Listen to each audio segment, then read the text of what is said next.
Once again, welcome to RSR Maths, exponential form and logarithmic form. These two are interrelated. Very important concept, the exponential form and logarithmic form.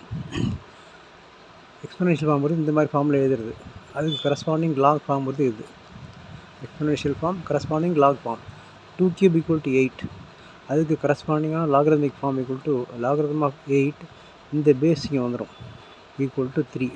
எப்படி read பண்ணணும் அப்படின்னா, லாகரதம் of 8 base 2 equal to the power of 3. log 8 base 2 equal to 3. 3 square equal to 9. We know this. This is exponential form. இதுக்கு கரஸ்பாண்டிங்கான logarithmic form வந்து அது பவரில் உள்ளது, that is equal to logarithm of 9 base 3 equal to 2. 2 power minus 1 equal to 1 by 2. That is minus 1 equal to logarithm of half base 2. We know that 2 power 0 equal to 1. Therefore logarithm of 1 base 2 equal to 0. இந்த பவரில் உள்ளது இங்கே equal to வந்துடும். இந்த பவரில் உள்ள -1 equal இல்லை, இந்த பவரில் உள்ள 2 ஈக்குவல் இல்லை, இந்த பவரில் உள்ள 3ங்கிறது ஈக்குவல் இல்லை. அதுபோல் பார்த்தோன்னா a power 0 equal to 1, anything power 0 equal to 1, therefore 0 equal to log 1 base a.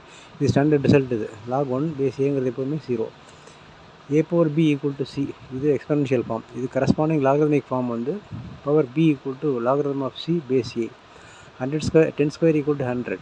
இதுக்கு கரஸ்பாண்டிங் லாக் ஃபார்ம் வந்து power 2 equal to logarithm of 100 base 10. 3 equal to logarithm of 1000 base 10. 5 equal to logarithm of 32 base 2. இது ஒவ்வொரு exponential ஃபார்முக்கும் we can write the corresponding logarithmic form. அதேபோல் logarithmic ஃபார்ம்லேருந்து we can write the exponential form. It's very important concept. It will be very useful in all intricate calculations. Now, the exponential form a power b equal to c, இது corresponding logarithmic form வந்து power p equal to logarithm of c base a.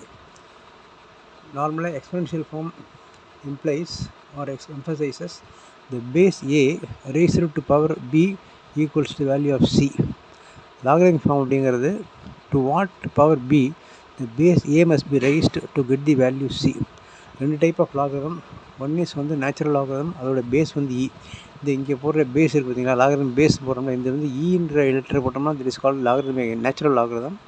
இந்த ஏங்கிற இடத்துல 10 பேஸாக இருந்துச்சுன்னா திட் is called common logarithm.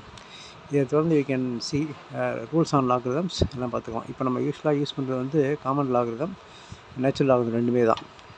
Base ஈயாக இருந்தால் natural logarithm, base 10ஆக இருந்தால் common logarithm. Okay, you can study more examples. Subscribe RSR Maths, like, share and comment. Thank you.